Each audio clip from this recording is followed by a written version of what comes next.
உங்களை அப்படி பண்ணிடுவோம், இப்படி பண்ணிடுவோம், பாடி நீங்கள் வாங்கிறீங்க அப்படின்னு சொல்லி கடுமையாக மிரட்டி இருக்கிறது தகவல்கள் இருக்கிறது. நாங்கள் நேரடியாக களத்துக்கே சென்றோம். நீங்களும் போயிருக்கீங்க? ஆமாம், நான் போய் உங்கள்கிட்ட ஏராளமான தகவல்கள் நேரடியாக போகிறோம். அதாவது பொதுவாக இந்த மாதிரி சம்பவங்கள் நடக்கும்போது வந்து அந்த பாடியை வந்து புதைக்க தான் செய்வாங்க. ஆனால் இவர்கள் வந்து இந்த அஜித்குமார் விஷயத்தில் பார்த்தீங்கன்னா உடனடியாக அவரை வந்து பெட்ரோல் ஊற்றி அந்த பாடி வந்து கொளுத்தப்பட்டுருச்சு.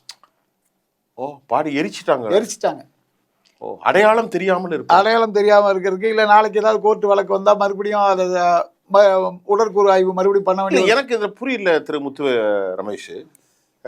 ஏற்கனவே சர்ச்சைக்கு ஆகியிருக்கிறது, மக்கள் போராடி கொண்டிருக்கிறார்கள், அது எப்படி? ஆமாம், அதாவது இதில் வந்து அரசு அதிகாரிகள் தங்களுடைய பலத்தை காட்டுவதற்காகவும் அவர்கள் தான் இந்த நாட்டில் வந்து எல்லா தவறுகளையும் செய்தாலும் மூடி மறைக்க முடியும் என்பதை காண்பிப்பதற்காகவும் இதை செஞ்சிருக்காங்க. அதற்கான ஆதாரங்கள் இருக்கிறது. நீங்கள் தேவைப்பட்டால் அதுக்கான வீடியோ காட்சிகளை கூட நான் கொடுக்க தயாராக. இந்த பெட்ரோல் ஊற்றி கொளுத்துனதை